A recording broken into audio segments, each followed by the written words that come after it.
Paulo Freire. Paulo Freire fue uno de los más grandes pedagogos del siglo XX.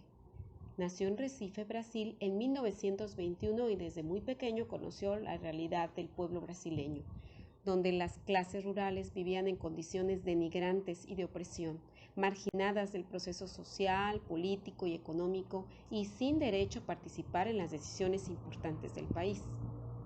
Lo anterior impulsó a Freire a orientar sus esfuerzos en favor de la clase menos privilegiada, a los que denominó oprimidos, para que rompieran su pasividad y silencio y fueran conscientes de su realidad y mediante la acción pudiesen transformarla. Freire estudió letras y se doctoró en 1959 en Filosofía e Historia de la Educación. En 1963 puso en práctica su primera experiencia educativa de grupo dentro de la campaña nacional de alfabetización y consiguió alfabetizar a 300 trabajadores rurales en solo mes y medio. Sin embargo, fue acusado como agitador político por los grupos del poder. Como consecuencia del golpe de Estado en Brasil en el año de 1964, tuvo que abandonar su actividad libertadora y de lucha, refugiándose en Chile, donde participó en diversos proyectos y escribió Pedagogía del Oprimido, obra que incluye sus principales ideas y que han trascendido hasta nuestros días. Más tarde, fue catedrático de la Universidad de Harvard y en 1970 se trasladó a Ginebra, Suiza, donde trabajó en los programas de educación del Consejo Mundial de Iglesias. Después de 16 años de exilio, en 1980 volvió a Brasil, impartiendo docencia en la Universidad Estadual de Campinas y en la Pontificia Universidad Católica de Sao Paulo, ciudad donde también fue secretario de Educación. En 1986 recibió el Premio Internacional Paz y Educación de la UNESCO. Fue nombrado doctor honoris causa por 20 universidades de todo el mundo. Sus ideas hasta nuestros días han influenciado los procesos democráticos de todo el mundo. ¿Pero cuáles eran sus pensamientos e ideas centrales? Paulo Freire se ocupó de individuos no letrados, es decir, aquellos que no podían leer y escribir, quienes, por ende, no podían construirse un mundo de signos escritos y abrirse a otros mundos, entre ellos el mundo del conocimiento sistematizado y el mundo de la conciencia crítica. Pensaba que la deshumanización es la consecuencia de la opresión y afectaba a los oprimidos y a quienes oprimen. Según Freire, debía nacer un hombre nuevo que superara esta contradicción, ni opresor ni oprimido, un hombre liberándose, un hombre humanizándose. ¿Pero qué llevaba a la gente a esta opresión? El sistema de educación bancaria que prevalecía hasta esa época. Freire llama educación bancaria aquella donde el sujeto de la educación es el educador, el cual conduce al educando a la memorización mecánica de los contenidos. Los educandos son considerados como objetos, recipientes, donde se deposita el saber. Este mecanismo genera pasividad y a mayor pasividad, mayor facilidad de que los oprimidos se adapten al mundo que se les es dado como construido sin posibilidad de tomar conciencia crítica de lo que les rodea y obviamente menos poder transformar esa realidad. La educación bancaria es, por tanto, un instrumento de opresión. Eso pensaba Freire. ¿Qué propone? Su propuesta pues es la educación problematizadora mediante el diálogo. Este tipo de educación se opone al sistema unidireccional propuesto por la educación bancaria y pretende superar la contradicción entre educadores y educandos, porque reconoce que educador y educandos se educan entre sí mientras se establece un diálogo, en el cual tiene lugar el proceso educativo. De esta manera, se hace posible la liberación y la independencia del educando, pues destruye su pasividad y lo incita a la búsqueda de la transformación de su realidad. Para Freire, el conocimiento no se transmite, sino se construye de manera permanente mediante el diálogo.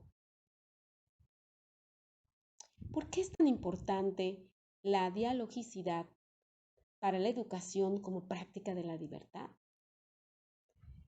El diálogo, primero que nada, hay que considerarlo como un fenómeno humano. Los hombres no se hacen en el silencio, sino en la palabra, en el trabajo, en la acción y la reflexión, comenta Freire. Estos dos elementos, acción y reflexión, representan dos elementos indisolubles. Ambos, en relación dialéctica, establecen la praxis del proceso transformador. La reflexión sin acción se reduce a verbalismo estéril y la acción sin reflexión es mero activismo. La palabra verdadera, decía Freire, es la praxis, porque los hombres deben actuar en el mundo para humanizarlo, transformarlo y liberarlo. Pero ¿cómo se hacía esto? ¿Cómo se lograba esto? A través del método que él mismo propone. El método de Freire es fundamentalmente un método de cultura popular y está determinado por el contexto donde se ubica la práctica educativa.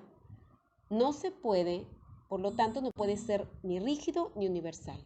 Por ello reconoce las siguientes características o variables del proceso educativo. La capacidad creativa y transformadora del hombre. La capacidad de asombro que cualquier persona tiene, sin importar la posición que ocupe en la estructura social. La naturaleza social del acto de conocimiento y la dimensión histórica de este, porque el proceso educativo es único, se da en un momento, en un aquí, en una ahora, no es repetible. Es por decir, cada clase que tenemos nosotros en el aula es diferente, es única. Por lo tanto, es un método dialéctico e inclusivo. Se apoya en una pedagogía basada en la práctica y en la reflexión, por lo que está sometida constantemente al cambio, a la evolución dinámica y a la reformulación.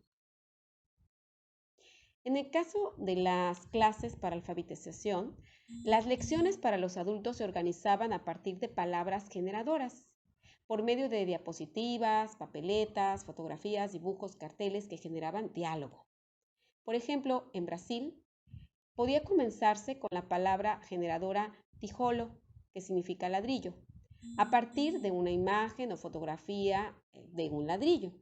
En Chile, comenzaba por la palabra trabajo y la imagen de alguien trabajando, según el entorno urbano o campesino en el que se encontrara el grupo de adultos y las experiencias vividas de ellos. Los participantes de los que denominaban círculos de cultura dialogaban entre sí y con quien dirigía el debate sobre los contenidos asociados a las diferentes figuras y la repercusión en su propia vida. En ocasiones, cuando había posibilidades, se trabajaba con películas y grabaciones que se convertían en generadoras de diálogo.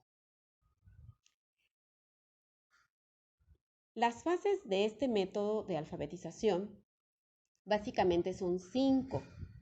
En la alfabetización es necesario seguir este método que se caracteriza por ser activo, dialogal, crítico. La primera fase era el levantamiento del universo vocabular, universo de las palabras habladas en el medio cultural del alfabetizando, de los grupos con los cuales se trabajaba. Se extraían los vocablos de las más ricas posibilidades fonéticas y de mayor carga semántica con sentido existencial y emocional para el grupo con el que trabajaban. La segunda fase era la elección de las palabras seleccionadas de ese universo vocabular investigado. La tercera fase era la creación de situaciones existenciales típicas del grupo con el que se iba a trabajar.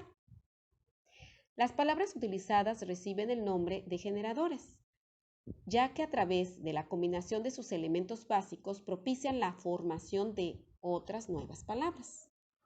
A partir de esas palabras se configuran las situaciones existenciales. La cuarta fase era la elaboración de guías flexibles que utilizaban y que auxiliaban a los coordinadores de debate en su trabajo. Y la quinta fase era la descomposición de las familias fonéticas correspondientes a los vocablos generadores.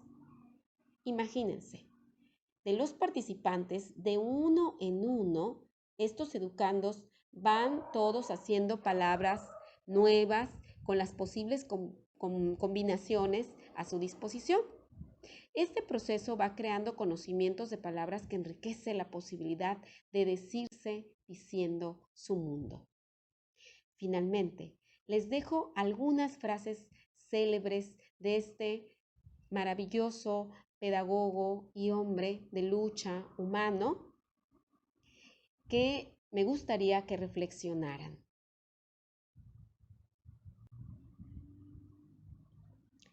Agradezco su atención.